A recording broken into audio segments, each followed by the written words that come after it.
אה, שלום, השיעור של היום אנחנו קראנו אותו, שמחה זה התחלה של הצלה. אה, חודש טוב מבורך שלכל עם ישראל, חודש אדר מבורך. אה, אז חודש אדר ושמחה זה הולך ביחד, אז אין לנו ברירה, אנחנו פשוט חייבים לדבר עכשיו על השמחה. ולמה שמחה זה כל כך חשוב? כולם יודעים, אני לא צריכה להסביר לכם. אבל אולי תשמעו דברים חדשים ותבינו כמה זה חשוב, ששמחה זה פשוט התחלה של הכל, ושמחה זה פשוט הצלה מכל הצרות, מכל העניינים בלתי רצויים. אז למה ככה? כי שמחה זה בעצם, זה פירוש ביטחון, ביטחון בשם. ומה זה ביטחון אמיתי? כשאנחנו, אין לנו במה להיאחז, ואנחנו בכל זאת נאחזים בשביל לפתוח בקדוש ברוך הוא, כשאין לנו לכאורה, אין שום חבל הצלה, ולכאורה אין על מה לסמוך, אין על מי לסמוך, והכל נראה חס וחלילה שחור או אפור, ופתאום אנחנו כן סומכים, פתאום אנחנו כן מקבלים דברים שהכי לא ציפינו מהם. זה נקרא בעצם ביטחון בהשם, וזה נקרא, זה הכל מתחיל מהשמחה. אז כתוב שתחילה של עזרה מהשמיים על ידי הכנסת שמחה בלב של בן אדם שבוטח כמונו, כמו כל אחד מאחד. נדעת בשמחי ליבי. כוונה שמי שהולך בדרך טובה, השם מסייע בדרכו. מה זה דרך טובה? ברור מה זה דרך טובה, נכון? אנחנו רוצים להיות קרובים לקדוש ברוך הוא, אנחנו רוצים לעשות דברים טובים, דברים חיוביים, לעזור לזולת, לעשות מצוות. דרך טובה. אז מי שהולך בדרך טובה כתוב, אז השם עוזר לו. ומדי אם אדם מצליח לסמוך, שהוא לא רואה שום חבל הצלה, ובכל זאת הוא רוצה לצאת מהמצב הנוכחי ויעזרו לו לעלות לדרך המלך, מה שנקרא. רבי ריי"צ סיפר על עצמו שכשהוא היה במעצר ברוסיה בשנות ה-30 לפני כמעט 100 שנה, וליתר דיוק בשנות ה-20 זה היה, והוא הרגיש שכל הזמן שהוא היה במעצר, בתקופות הכי קשות, הכי לא נחמדות בלשון המעטה, הוא הרגיש שכל הזמן הוא לא לבד, שתמיד קדוש ברוך הוא נמצא איתו, שתמיד הוא הרגיש את הקשר שלו עם רבותינו, נשיאנו, כמו שהוא התבטא, לגבי אבא שלו, סבא שלו, שכולם היו רבים, וככה לאדמו"ר הדלתר רבי, ואולי אפילו יותר. ואנחנו גם כן בעצם, אנחנו חסידים, אנחנו גם רוצים להיות בקשר עם הקדוש ברוך הוא, ואנחנו מצליחים להיות בקשר בעזרת השם, והכל מתחיל משמחה וביטחון. ביטחון זה בעצם, ביטחון, מה זה ביטחון גמור בלב? זה שאנחנו נצליח לראות את החוט של התקווה שהוא מתלבש בדרכי הטבע. פרדוקסלי, ועכשיו בדיוק ראיתי איזה סרטון קצר, הרב גינזבורג אומר שם שבשביל שאנחנו יהיה לנו מנה יותר חזקה, אנחנו צריכים איזה עמלק קטן שם בצד. עמלק הזה הוא בגימטריה ספק, וזה האויב הכי מושבע והכי נוראי של עם ישראל. ולמרות הכל אנחנו רואים כשיש לנו קשיים, כשיש לנו איזה עמלק שאנחנו צריכים להילחם איתו, אז אנחנו מתעוררים ואנחנו מוכרחים להתעורר, ואז אנחנו מצליחים בעזרת השם הרבה יותר, ומנצחים את העמלק הזה. ופה כמובן מאוד חשוב להזכיר, חשוב טוב יהיה טוב, כמו שאמר לנו הפתגם הידוע, שזה פתגם שייך לרבי צמח צדק, ובקשר לזה מספרים תמיד סיפור על בעל שם טוב, איך שהוא הגיע פעם אחת לאיזה יישוב שהיה שם בצורת, וביישוב הזה יהודים פשוט היו בייאוש בהתחלה מאוד גדול, אבל הם עשו תשובה, והמצב התחיל להשתפר.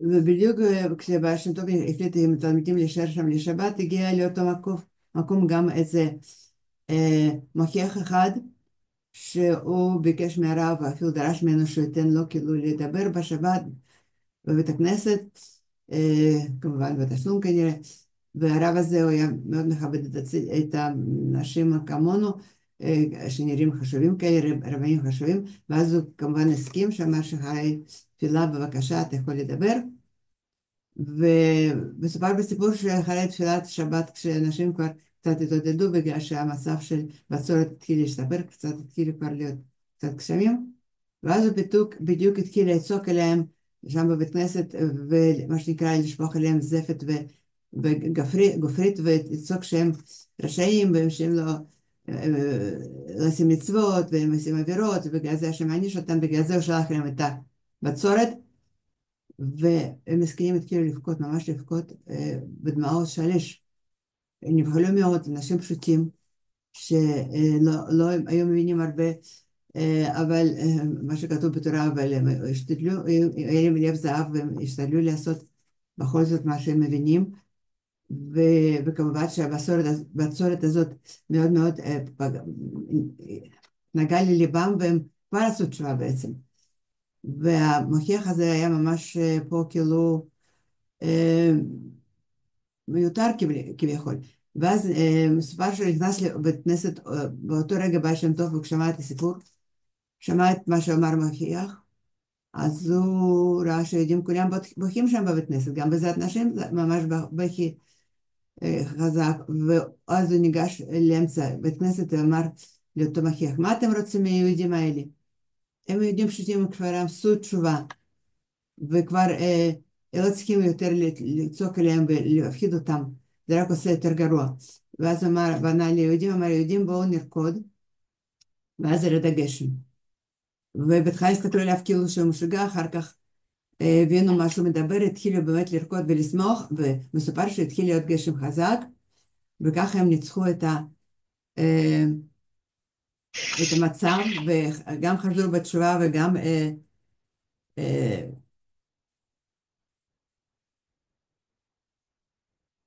על ידי שמחה יוצאים מכל הצרות, מה שנקרא, וזה באמת היה, ככה זה התממש באמת. עוד סיפור על חנה, אמא של שמואל הנביא, שמסופר עליה שהיא הייתה שנים רבות עקרה ולא היה לה בכלל ילדים, עד שיום אחד היא הגיעה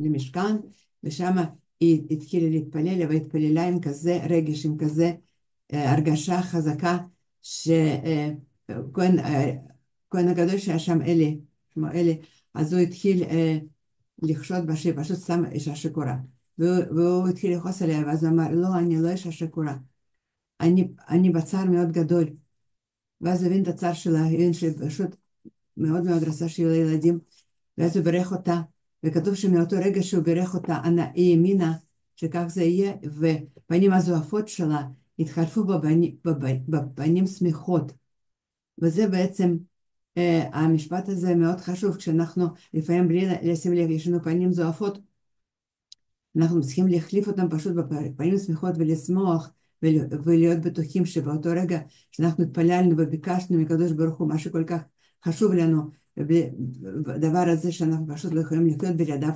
שהשם בטח שמע את קולנו, ובטח הוא ישלח לנו כבר את הגאולה הזאת שהכי נדרשת לנו, ואז יש לנו ברכה. וגם כתוב שבשביל להיפקד בבנים צריך שמחה. אישה גם צריכה להיות בשמחה עוד לפני שנכנסת להיריון וכל ההיריון, וזה בעצם מה שעושה לה ברכה, זה עושה לנו ברכה לכולנו בכל העניינים, כשאנחנו מצליחים להגיע לשמחה, גם אם אפילו אין לזה שום סיבה לכאורה. ואנחנו צריכים ממש לצייר בעיניים שלנו כאילו את ההצלחה, את הברכה, את הניצחון הזה על היצר הרע שלנו, על הבעיות שקופצות לנו פתאום, לא מבינים מאיפה ולמה, וסוג של בצורת כביכול, ועושים לנו כאילו הפך מביטחון בהשם והפך מאמונה חס וחלילה, וכל מה שאנחנו צריכים לעשות זה פשוט לפתוח בקדוש ברוך הוא ולהיות בשמחה ובביטחון שהשם שמע את קולנו, והוא ישמע את תפילתנו וישלח לנו בעזרת השם גאולה ומשיח, וגם גאולה פרטית וגם גאולה כללית לכל עם ישראל. וכמו שרבי אמר שמילים האחרונות שלו היה ברוב שירה וזמרה, זה מה ששמענו בעל מדין, שהוא אמר שאנחנו על ידי שירה וזמרה אנחנו נביא את הגאולה ונביא את המשיח, וגם על ידי שמחה אנחנו גם זוכים לפרנסה וברכה והצלחה בכל מעשה ידינו, וגם שמחה גם מסוגלת שאנחנו יכולים להיות בשני הפכים ביחד, למשל גם לאהוב וגם יחד עם זה להיות, שיהיה לנו יראה בלב לקדוש ברוך הוא, גם לאהוב אותו, לאהוב את השם וגם להיות ערים ממנו. עוד דבר אחד זה דוד וגוליית. כתוב על דוד שהיה יחסית לגוליית ממש קטן, והיה מאוד זריז, ולא היו לו את הבגדים האלה שהיה לגוליית, הוא היה ענק, ממש כמה 3 מטרים נראה לי, והיה לבוש כולו שריון, והוא היה בטוח שהוא נצח את דוד, אבל דוד, על ידי זריזות שלו, על ידי שמחה שלו בלב, פשוט ניצח את גוליית, רק זרק לו אבן אחד, ישב בתוכה, מצח, מקום אחד שלו היה אצלו מכוסה בשריון, והוא הרג אותו במקום. ואז כך אומרת לנו ספר תניא, שעל ידי שמחה אנחנו יוצאים מכל הצרות, וזה, בספר תניא כתוב גם כן משל על אחד שהוא עצוב, עצב והוא כולו ממורמר, ושהוא זריז ושמח והוא קטן, אבל העצוב הזה הוא יכול להיות ענק, אבל הזריז וקטן הזה לכאורה יותר חלש ממנו, הוא שינצח את העצוב ואת הממורמר הזה, בגלל שכשבן אדם עצוב וכשבן אדם כולו מלא הפך מהשמחה, הוא פשוט מפסיד חס וחלילה בכל העניינים חשובים לו בהחלט.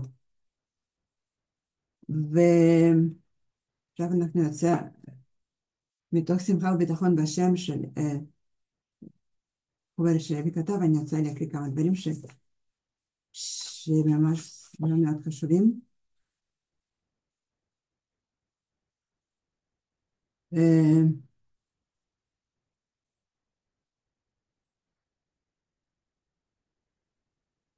הסיפור על נקרא פרייליכר. פרייליכר זה סיפור שמסופר על סיפור עממי כזה, שהיה איזה אחד שהוא ילד יתום, והיה עובד אצל אחד שהפעם הולך ברחובות עם איזה כלי נגינה כזאת, היה מסובב את הידית, ואז הייתה נשמעת נגינה, ואנשים היו זורקים לו מטבעות על זה שהוא משמיע לי מוזיקה שמחה כביכול. והיתום הזה היה ילד מסכן, ולא הייתה לו ברירה ללכת יחד כל הזמן עם האיש הזה, שהוא היה נותן לו אוכל, והיה כאילו ממש עוזר לו בכל דבר. והילד הזה לא היה הכי שמח, ומסופר עליה פעם אחת הבעל בית שלו אמר לו לנגן, והוא התחיל, הוא היה גם שר, ואז התחיל לנגן ולשיר בכלל לא, הוא מנגן וזה השני שר, ושר ממש לא לפי מה שהיה צריך לשיר, לא לפי הקצב וזה, ואז הבעל הבית שלו התאפק, הוא פשוט נתן לו סטירה, והוא פשוט בכה, ותוך כדי שהוא בוכה הוא ממשיך לשיר, כי הוא הבין שאין לו מה לעשות, אין לו ברירה. הוא עכשיו נמצא אצל בעל הבית הזה, ואין לו דרך אחרת אלא להמשיך לשמוח ולעשות את עצמו לפחות שמח, ובטח לא לעשות עצוב בגלל מה שקרה, כי בעצמו השם בזה שהוא ניגן, הוא לא שר כמו שצריך, ואז קיבל סטירה. אז רבי ריאץ אומר שזה ככה זה אנחנו. לפעמים מקבלים סטירות, אבל צריכים להמשיך לשיר. כמו שכתוב פרייליכר, פרייליכר, פרייליכר, פרייליכר. שנהיה יותר שמחים. כי זה מה שאנחנו צריכים לעשות. גם כתוב שהקדוש ברוך הוא עומד בימינו של כל אחד ואחד מישראל, וגם עוזר לו. רק כשנפתח פתחו של פתח, כשאדם פותח פתח כחודה של מחט, אז פותחים לו למעלה פתחו של עולם. זה מה שכתוב. אז צריכים לזכור שמספיק לנו לפתוח אפילו פתח הכי קטן, וכבר פותחים לנו מלמעלה פתח בגודל של העולם כולו. ורבי גם כותב שצריך מאוד להיזהר שגוף ועניינים של הגוף לא יבלבלו אותנו. מה זה עניינים של הגוף? זה בעצם מבטא על ידי זה שנפש בהמית שלנו היא מפריעה לנו לעבוד את השם בשמחה, היא כל הזמן מזכירה לנו שיש לנו כואב לי פה, כואב לי שם, וחס וחלילה צריך לרוץ לאיזה משהו שאני בכלל לא התכוונתי, ובכלל אולי זה מיותר, אבל מתחילים להתרוצץ, מה שנקרא, ולהתלונן וכולי, ושוכחים בכלל שאנחנו בעולם הזה בשביל, לא בשביל נפש בהמית, אנחנו פה בשביל נפש אלוקית, בשביל לנצח בעולם הזה את היצר הרע שלנו, ולהיות בקשר עם הקדוש ברוך הוא. וכמה שיותר נצליח לא לשים לב לכל מיני תלונות של נפש בהמית, ככה אנחנו יותר ננצח יותר את האויב שלנו, המושבע שהוא יצר הרע, ואנחנו נהיה בעצם יותר שמחים, כי שמחה היא מתוך הנפש אלוקית, ועצבות מתוך הנפש בהמית. אז אם נפש בהמית מתגברת על נפש אלוקית, אז יש עצבות. זה יכול להתבטא גם חלילה באיזה כאבים בגוף, או לא משנה מה, אבל אנחנו צריכים לא להשתדל כמה שפחות לשים לב לזה, ולעשות את רצון השם בשבילו נבראנו בעולם הזה. גם כשהחייל יוצא למלחמה, אז שרים מרש נפוליאון, מרש של ניצחון למשל, בשביל לנצח בקרב צריכים לשיר את השיר של ניצחון, וזה שהביא לנו ניצחון במלחמה שלנו, בעולם הזה, עם הרע שבעולם הזה. ומה שכתוב, בא לתאר לי, מסייעים לו. מסייעים לו מלשון רבים ששולחים לו הרבה סיוע.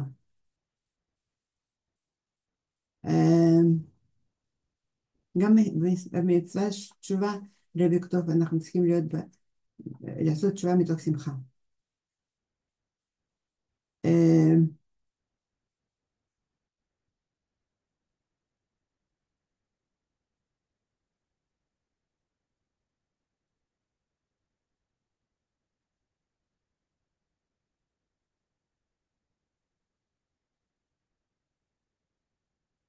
וגם כותב שאם אנחנו חלילה בהפך מהשמחה, זה מקלקל לנו צינורות של שפע, אז וחלילה. אז לכן מאוד חשוב בכל הכוח עדיין להשתדל למצוא שמחה בלב, ולהשתדל לעשות הכל מתוך שמחה וביטחון בשם, ואז תבוא כל הברכה וההצלחה שעדיין לא זכינו בה.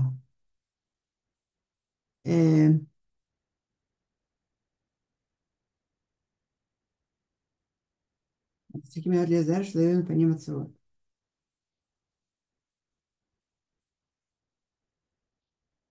כל ישראל שהם מאמינים בני מאמינים, צריכים אתם לפתוח במזונותיו של אדם, קצובים לו מראש שנה ועד יום הכיפור. והכנסה שהקדוש ברוך הוא יבעיד לכם, שבטוח אני שבהרחבה ולא יוכל אף אחד לצמצם וודאי לא לקחת מכם. אז שוב פעם כותב, צריך להתחזק באמונה, ביטחון, צריך להיות בשמחה, שבוע, כמו שכתוב בזוהר וכולי.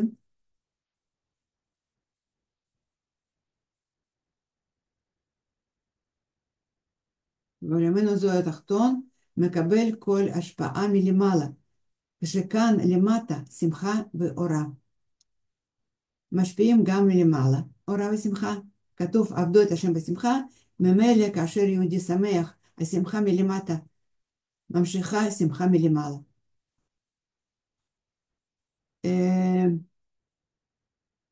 שמחה פורצת גדר, והפך מהשמחה זה גורם לקיבוץ וצמצום.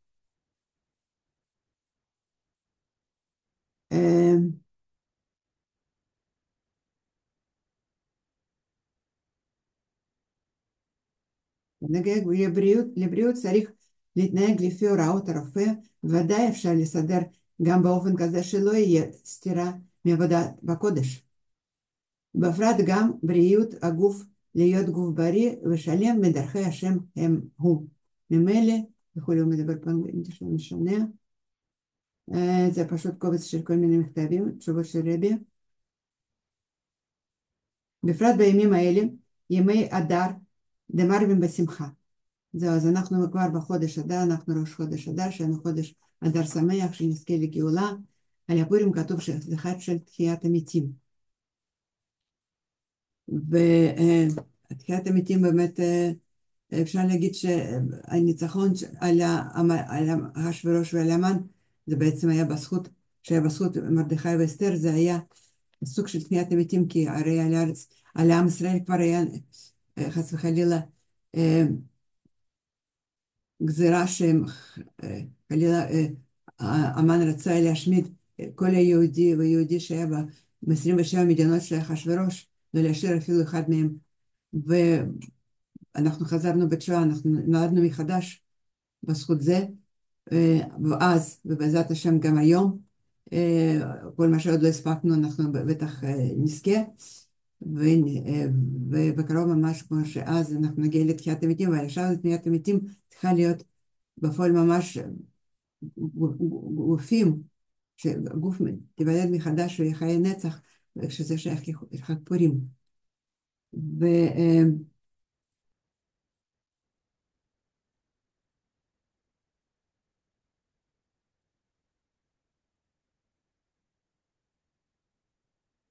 נחזור בקיצור על מה שאמרנו על שיטה של פרנקל,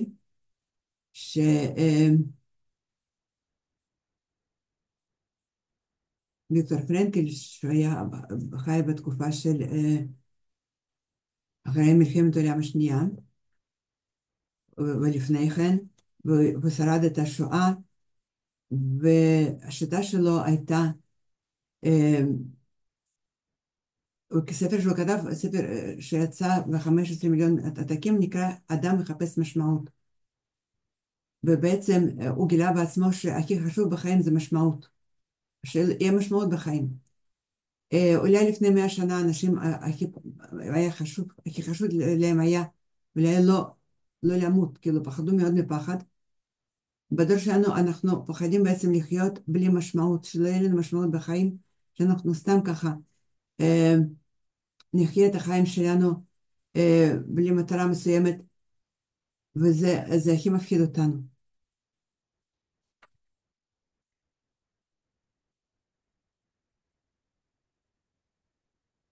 ומה זה פחד? פחד זה אותיות, פחד, חרדה ודאגה. והחרדה זה בעצם דבר שהפך מהשמחה. ואיך אנחנו יוצאים מה שדיברנו עכשיו, איך יוצאים מכל החרדות, מכל הדברים הבלתי רצויים, על ידי שמחה בהשם, לשמוח בלי שמחה, כמו שאמרנו, שזה מאוד שייך גם לחג שמחת תורה, ששם זה ממש בפירוש צריכים להיות בשמחה בלי שום סיבה. ואם אמרנו פחד זה אותיות פחד, חרדה ודיכאון, או דאגה, שזה עוד חטא שייכת ליצחק אבינו בעצם, כי הוא היה, כתוב עליו שהיה, כאילו היו לו חרדות, ועוד ד' שייכת יותר לאברהם, סליחה, ליעקב אבינו, שהיה כתוב שהיה מאוד דואג, דאגה, בעצם, ואז במקום, יש לנו אותיות ח' וד', ואנחנו, אם נחשוב טוב טוב איזה אות, אנחנו, הכי מתאים לנו להוסיף לשני מילים האותיות האלה, זה אות א', ואז יצא לנו אחד. א' זה גם שייך לאברהם אבינו, ואז יצא לנו אברהם, יצחק ויעקב, ואחד זה בעצם, הקדוש ברוך הוא אחד ושמו אחד, ומה זה אחד הזה? אחד הזה זה בעצם, אה, זה גם כן, אברהם אבינו, כתוב עליו אברהם אהובי, הוא הכי אהב אה, הקדוש ברוך הוא הכי אהב אה, את כל בן אדם שהיה עלי אדמות. ולכן כתוב עליו אברהם אהובי, והוא גם כן היה אה, אה,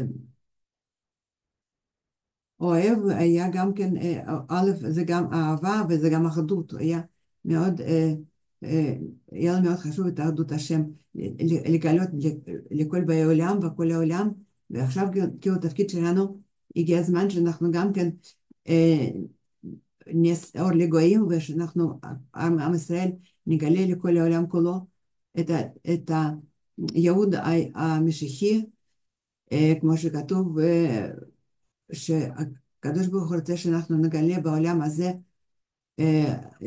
יתברך, נגלה בעולם הזה, נבנה לו בעולם הזה, לקדוש ברוך הוא דירה כאן בתחתונים, בעולם התחתון שלנו, אנחנו נגלה פה את הקדוש ברוך הוא, וזה בעצם בית מקדש השלישי שהוא כבר יהיה נצחי, והוא כבר יהיה עומד לנצח, וזה צריך להיות כבר כאן ועכשיו, בעזרת השם.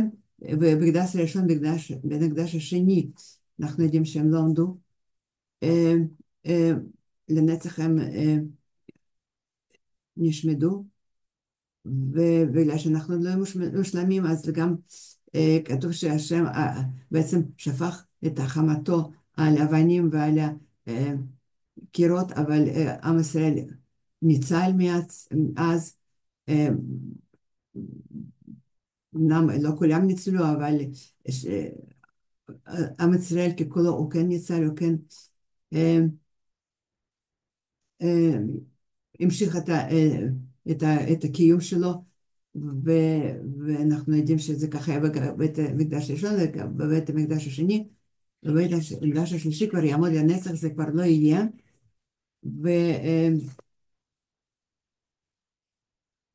אז אנחנו צריכים כל הזמן לשאוף לאהבה ואחדות, ועוד מילה אחת שמתחילה באות א', זה אחריות. מילה אחריות, אנחנו צריכים להיות אחראים על מעשינו, אנחנו צריכים להיות אחראים על עולם כולו, על כל עם ישראל.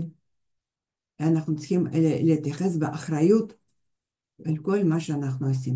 לא להיות ילדים קטנים שעדיין עושים מה שבא להם, ומשעמם להם אז הם בורחים מהשיעור בבית הספר, ומשעמם להם אז הם יכולים לעשות הרבה מעשי שובבות וכולי. אנחנו כבר גדלנו, אנחנו כבר ילדים קטנים, צריכים להתייחס באחריות לכל מה שאנחנו עושים, ולא להיות בחרדות ולא להיות בפחדים, אלא לחפש משמעות בחיים. וכמו שאמרנו, משמעות בחיים זה בעצם לעשות לקדוש ברוך הוא, לעשות רצון השם. השם הוא בעצם רוצה שאנחנו נקיים את רצונו. בשביל זה הוא ברא את העולם הזה, בשביל זה הוא ברא כל אחד מאחד מאיתנו, ואנחנו פשוט צריכים להשתדל בכל הכוח לעשות את רצונו ולעבוד אותו. כתוב שזה בעצם ייעוד. אנחנו מחפשים את המשמעות בחיים, וזה בעצם ייעוד שלנו, וייעוד שלנו זה בעצם לקיים את רצון השם ולבנות את דירה כאן בעולם התחתון הזה. עכשיו נחזור עוד קצת על בשיעור הקודם, לפני יומיים אני דיברתי ברוסית על השיטה של ויקטור פרנקל, מי שרוצה יכול לקרוא את זה באתר שלי, rabbiginsburg.ru, בעצם ברוסית. אבל גם כן יש את השיעור ברוסית שלפני יומיים דיברנו בעריכות על שיטה של ויקטור פרנקל. עכשיו אולי קצת לקצר, כי זה מאוד חשוב קצת להבין למה הוא כל כך חיפש משמעות. לעומת פרויד ופסיכולוגים אחרים שהיו לפניו, שפרויד, השיטה שלו הייתה מאוד פופולרית, שהוא אמר שהכי חשוב בחיים זה הנאה, ליהנות, ליהנות, ליהנות. ופרנקל אמר, לא, זה לא נכון. אפילו שהיה פעם תלמיד של פרויד, אבל הוא אמר, הכי חשוב בחיים משמעות, בלי משמעות אין חיים. מעניין, מסופר עליו שהוא היה במחנות ריכוז במלחמת העולם השנייה, בשואה, היה יהודי, והגיע לשם עם אשתו, והייתה בהיריון ולא שרדה או כן שרד. עכשיו, במחנות היו לו הרבה, כל מיני דברים קשים. אחד מהדברים שפעם אחד סגרו אותו בצינוק, ופשוט התעללו בו, לקחו ממנו את כל הבגדים. ומסופר עליו שהוא ישב בצינוק לבד, בלי בגדים, ואז הוא התחיל לחשוב. הוא חשב לעצמו, יש משהו, חייב להיות משהו שאף אחד לא לקח ממני, שלא ייקח ממנו את זה.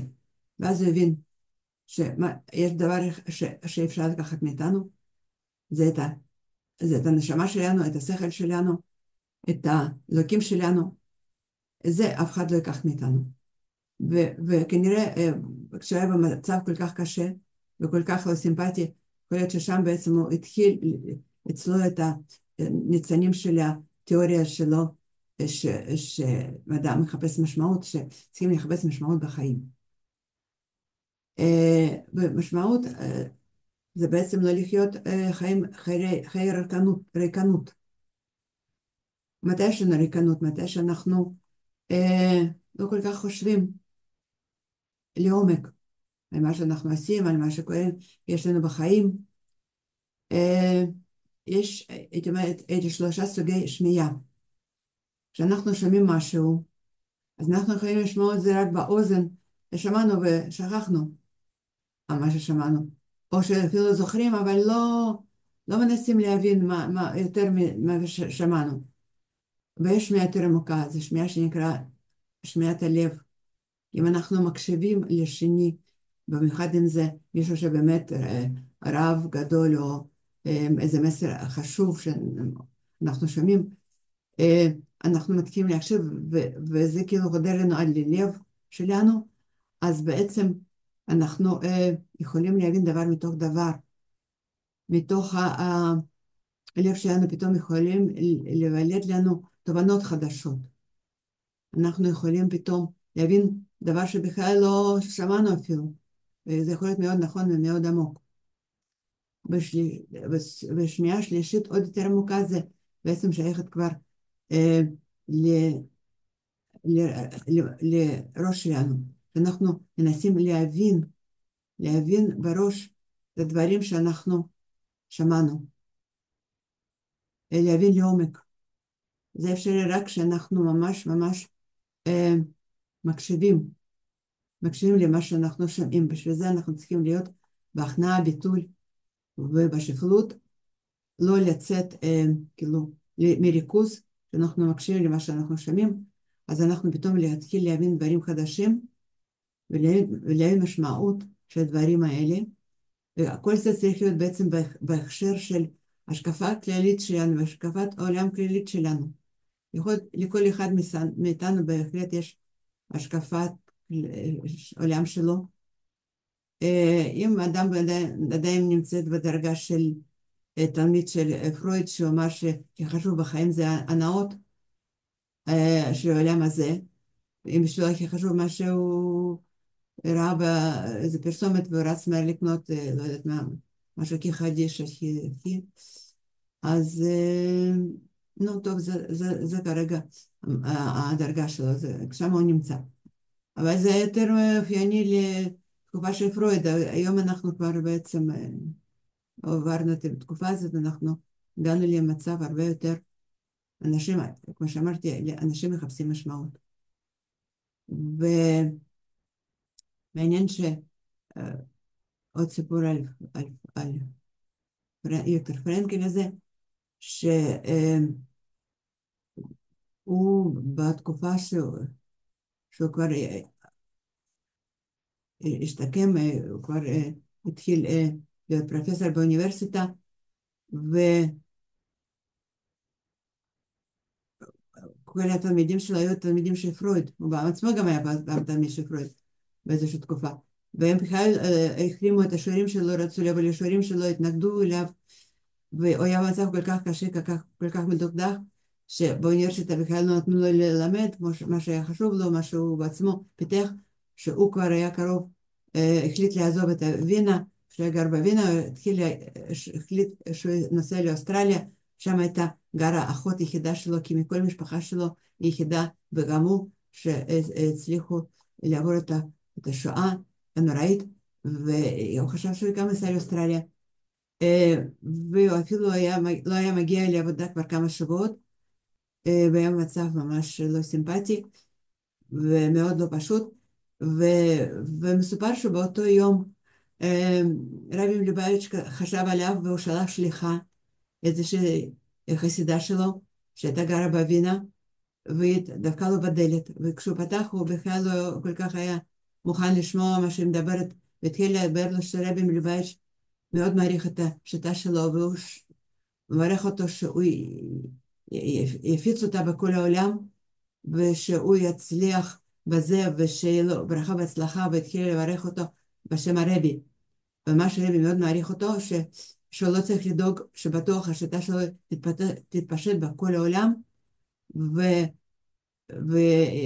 ויהיו לו הרבה תלמידים, ועובדה שהוא באמת, הוא שמע בקול של רבי, והוא נשאר בווינה, הוא התחיל ללמד, וכמו שאמרנו, 16 מיליון עתקים שהספר הזה נמכר בעולם, כנראה עד עצם היום הזה.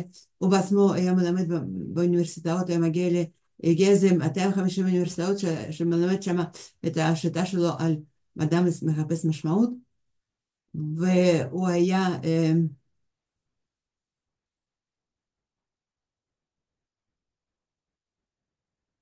פעם אחת שאלו אותו אם הוא בכלל מאמין איך הוא, כאילו, מה בשבילו אלוקים, אז הוא אמר שהוא מאמין, אבל הוא לא, בגלל שהוא מלמד את כולם, אז הוא לא רוצה כאילו להגיד לאן הוא שייך, הוא כמובן היה יהודי, אז אשתו שנייה שהייתה נוצרייה, והיה לה צלב גדול על הקיר, אבל היא ידעה עליו שהיה כל יום מניח תפילין, נסגר בחדר, היה מניח תפילין, היה מתפלל, וזה היה סוד מאוד גדול שלו, והוא לא היה מגלה את זה לאף אחד, אבל הוא היה יהודי מאמין, הוא היה יהודי טוב בהחלט,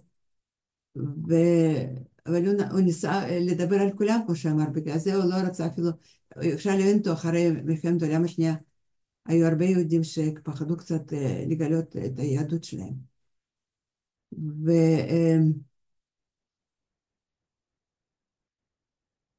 הוא מדבר בספר שלו על האדם ההגון. מה זה אדם הגון? אדם הגון, לפי הבנתו, זה אדם שהוא אדם טוב, שהוא לא עושה כאילו דברים רעים. ולפי שיטה שלו, שאפילו אותם יהודים, אותם אנשים, כאילו, בכל העולם שלא היו מתנגדים לנאצים, הם היו נחשבים אצלו אנשים טובים, אם הם לא היו כאילו נאצים, כן? בגלל שאי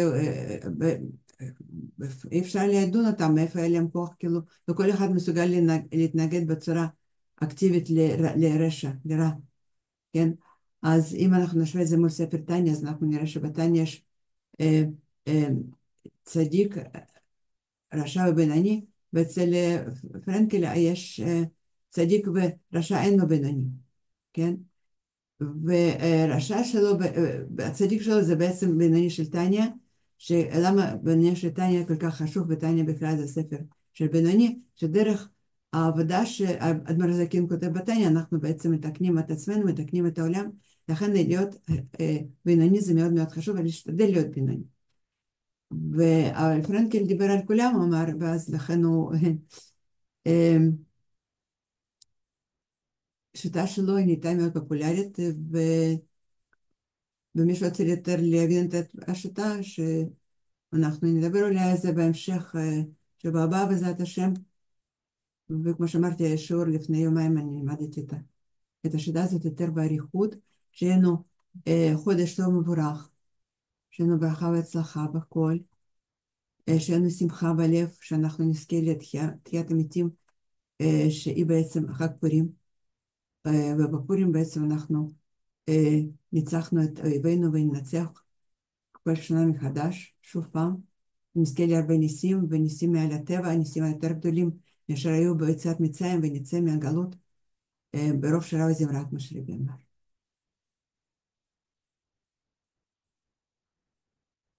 تمام.